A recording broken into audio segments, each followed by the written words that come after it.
வணக்கம், நான் உங்கள் தமிழ் சர்வைவர். 213வது நாள் என்ன நடந்துச்சுன்னா, பெட்ரோல் பங்கில் லாரி பெட்ரோல் பங்கிலேருந்து கிளம்புனேன் இல்லையா. கிளம்பி வந்துக்கிட்டு இருக்கும்போது என்னடா ஒரு மாதிரி சம்திங் டிஃப்ரெண்ட் ஃபீலிங்காக இருக்குது அப்படின்னு பார்த்துக்கிட்டு இருந்தால் உடம்பு சரியில்லை. அதாவது இது கோல்ட்டாக இருந்துச்சு. சேம் தொண்டை ஃபுல்லாக கரகரப்பாகவே இருந்துச்சு. அதான் என்னடா அப்படி இருக்கே, ஒரு மாதிரி டிஸ்டர்பிங்காகவே இருக்கே, ட்ராவல் பண்ண முடியாது அப்படின்னு யோசிச்சுட்டு இருக்கும்போது சாப்பிடவும் முடியல. ஒருத்தர் வாங்கி கொடுத்தாரு சாப்பாடு. அது கரெக்டாகவும் சாப்பிட முடியல, சரியாகவும் ஜீரணமும் ஆகலை. ஸோ அந்த மாதிரி தான் போயிட்டு இருந்துச்சு. அதுக்கப்புறம் கரெக்டாக இன்னொருத்தர் டீ எல்லாம் வாங்கி கொடுத்தாரு. நிறைய தூரம் லிஃப்ட்டும் கொடுத்தாரு. சேம் ஒரு பெட்ரோல் பங்க் வந்திருக்கேன்.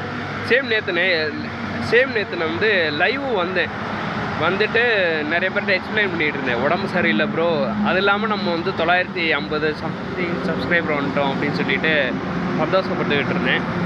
அப்படியே வந்துக்கிட்டு இருந்தபோது இந்த ஆப்போசிட்டில் ஒரு பெட்ரோல் பங்க் தெரியுது.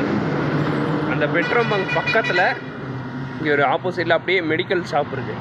அந்த மெடிக்கல் ஷாப் பக்கத்தில் தான் ஒருத்தர் இடம் கொடுத்தாரு, இந்த மாதிரி டென்ட் போட்டுக்கோங்க அப்படின்ற மாதிரி சொல்லி. ஸோ அங்கே டென்ட் போட்டு இப்போ தான் தங்கி எந்திரிச்சேன். இப்போ அடுத்த நாள் காலையில் எந்திரிக்கிறேன். என்னென்னா ரொம்ப குளிர ஆரம்பிக்குதுங்க. நேபாள் பக்கத்தில் வந்துட்டோம் நினைக்கிறேன். பஸ்தின்ற ஊரெல்லாம் தாண்டி வந்துட்டோம். நேபாள் பக்கத்தில் வந்துட்டோம். ஸோ குளிர ஆரம்பிக்குது. இனிமேல் இந்த ஜாக்கெட் தான் போடணும்னு நினைக்கிறேன். இந்த க்ளவுஸ் போடணும். ஸோ அதெல்லாம் போட்டுட்டு அப்புறம் பாருங்கள், நீங்களே பாருங்கள் எப்படி பனிமூட்டமாக இருக்குதுன்னு பார்த்துருப்பீங்க. ஸோ அந்த மாதிரி போயிட்டு ஸ்ட்ரைட்டாக போயிட்டு நேபாள் சைடு போயிட்டு என்ன தான் இருக்குது, இந்த நேபாள் பார்டரில் அப்படி என்ன தான் இருக்குது அப்படின்றத பார்த்துருவோம். சேம் டார்ஜிலிங் ரீச் ஆகும்.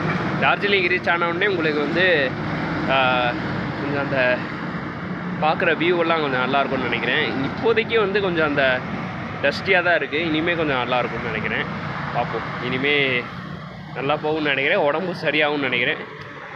பார்ப்போம். நன்றி.